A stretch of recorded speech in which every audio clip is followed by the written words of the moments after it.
This is exciting. This is an exciting topic today because I'm excited by it.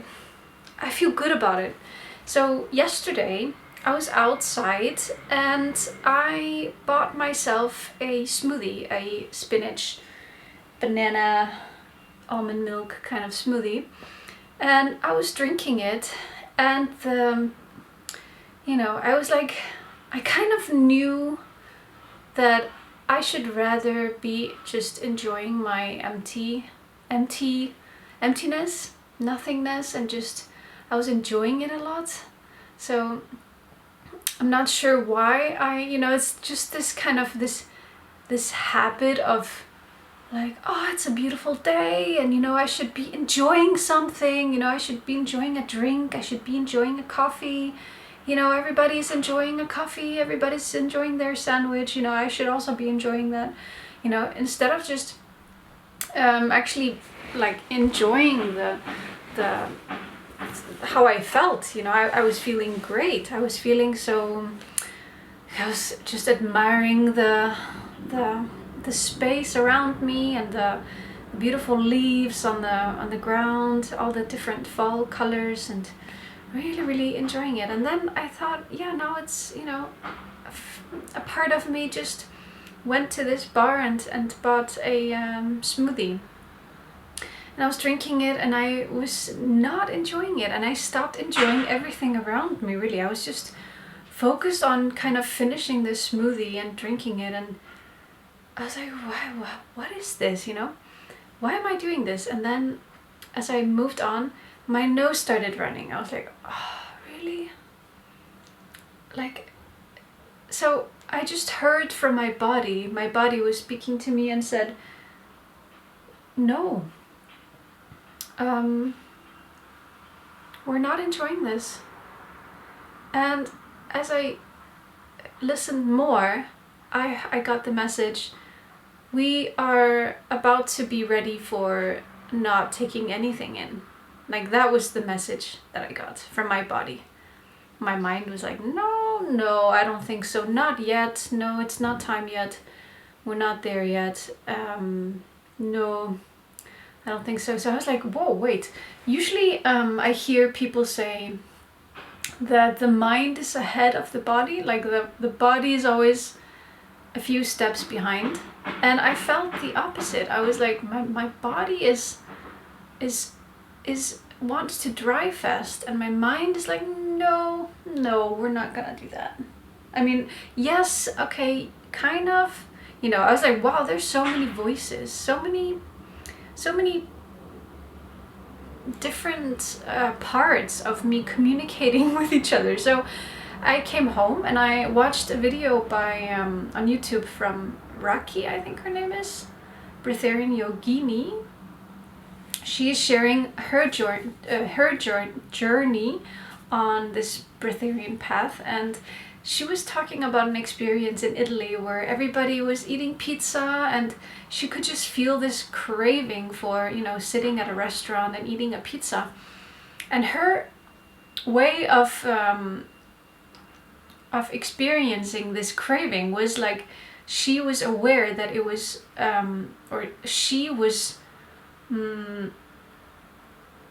not aware maybe, but let's say she was approaching it with symbolism. Basically, she was talking to her inner child. She said she was in communication with her inner child, and she was aware, or she was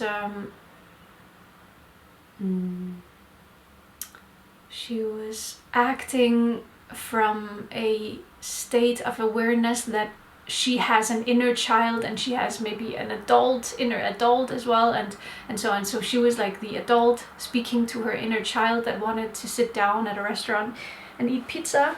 And I just thought that was really interesting. And she was I loved how she was really trying to listen, and she was really trying to find a solution with her child. And it was so loving, and so, she was not ignoring that child, that voice that was speaking to her. So I started thinking this, like, so how can this be? Like my body is ahead of me. Like who is speaking through my body? Like what is this voice, and where does this knowledge or this wisdom or this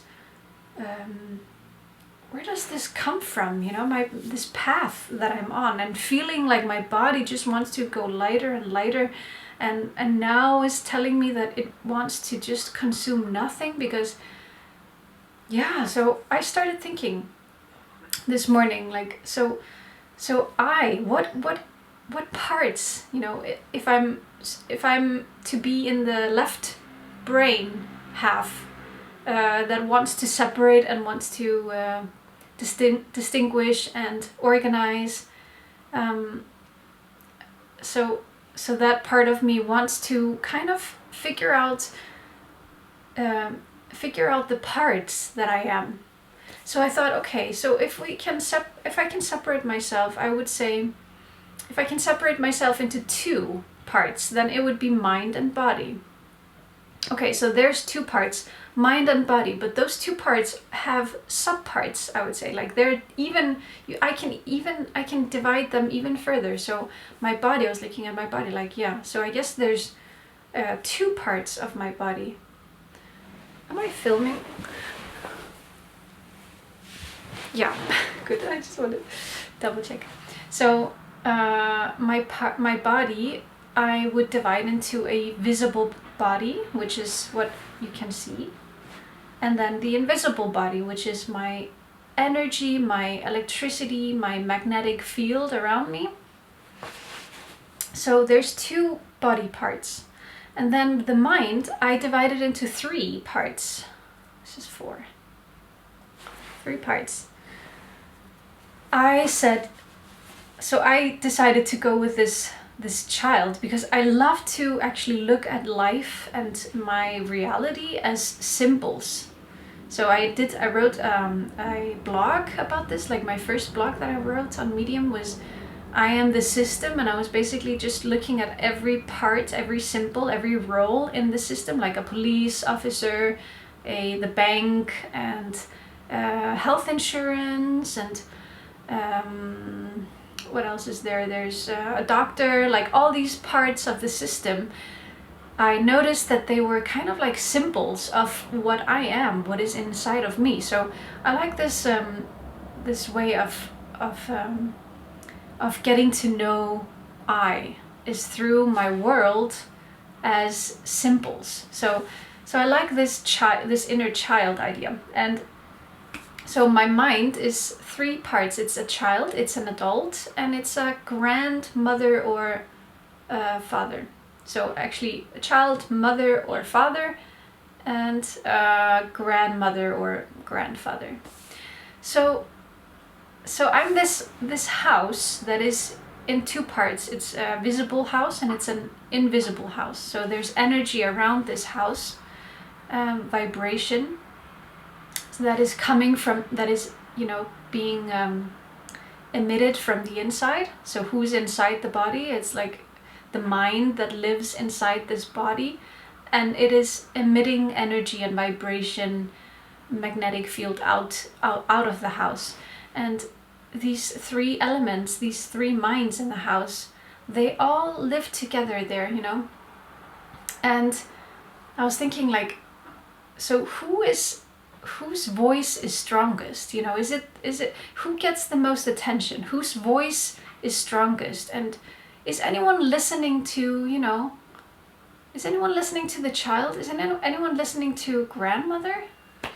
Oh, and actually I wanted to explain, like, those why I say child and adult and grandmother. So child is my unintentional mind, my curiosity, my wanting to explore and just play and be wild and not thinking about any experiences, because there's no experience in this life really. It's a very limited experience in this current house, let's say, in this current house that we live in.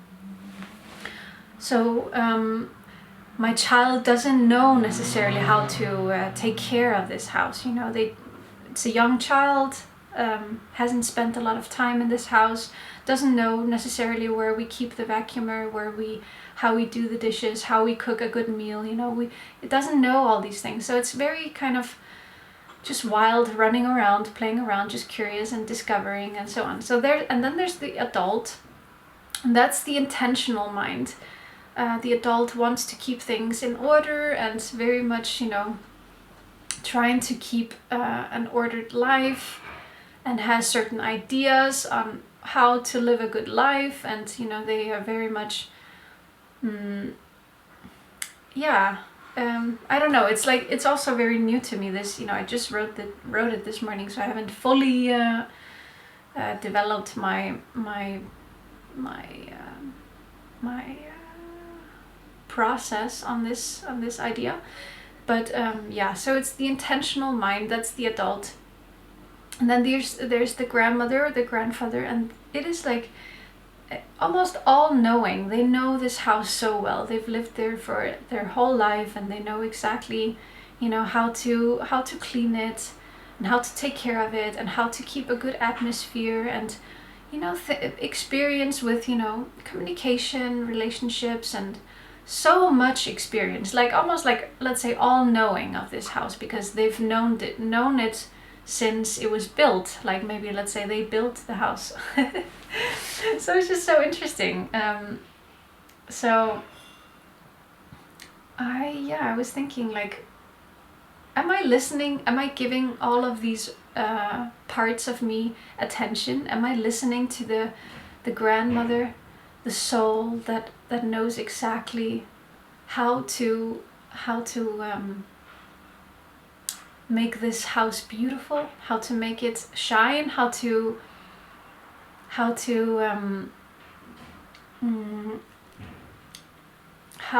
make this house, home, an attractive place for the neighborhood as well? Like, do we have guests? How do we experience the communal living, the community? And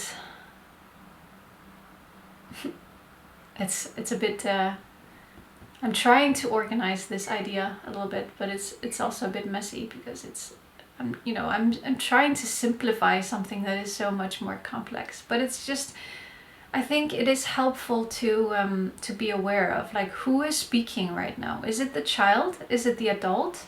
Or is it the grandmother? And I thought I heard my grandmother speak yesterday when I was walking and I was drinking that smoothie. My grandmother was saying, like, why did you do that? You could have just enjoyed your presence. And my grandmother, I think she knows that I don't need anything. Like, that's the kind of house that I chose to live in this with this family. That's what I hear when I listen to my grandmother. My grandmother saying, you are enough. You are complete. So that's my house, and I'm aware that my grandmother is going to be different from your grandmother, and your house is going to be different from my house. It's all, I have a unique experience with these three minds in this house, and that's why I don't really relate so much to other people telling others how to live and how to take care of themselves, because each house and each home is so different, depending on the placement of the home,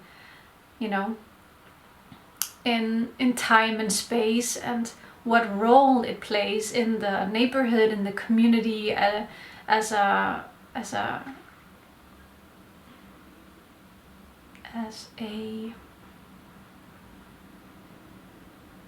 building, like it's a building in a community. Like, what is this, what kind of building is it? We have so many different buildings, for different purposes, you know. So what kind of building am I? What am I what is my role, you know? What is my role as a building? It's so funny. It's so interesting when you start looking at life as symbols. It's really fascinating because, yeah, it's really a mirror. It really, and it's an opportunity. Like my whole life is an opportunity to reflect back to myself and to deepen my experience as a human being in this lifetime. So, yeah, fascinating. So, you know, so I know that, for instance, that my grandmother, she knows that I am a breatharian. I don't need to eat. I don't need to drink. I can feel her voice. I can hear her voice. That's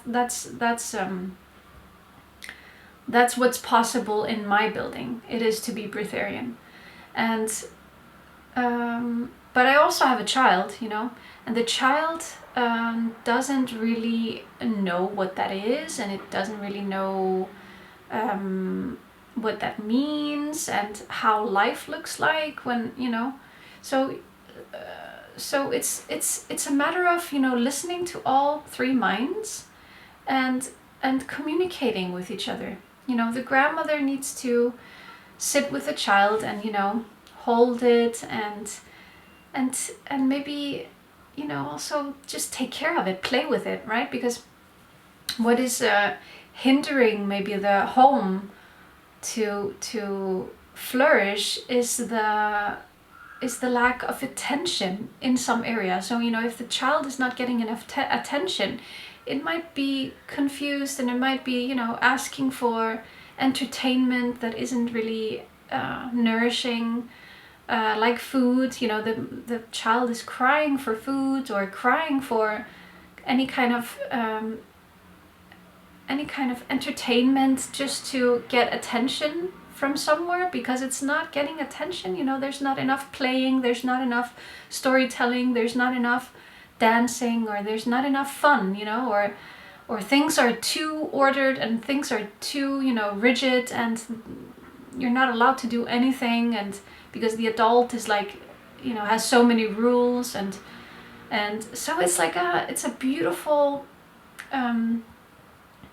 beautiful interaction between those three minds, and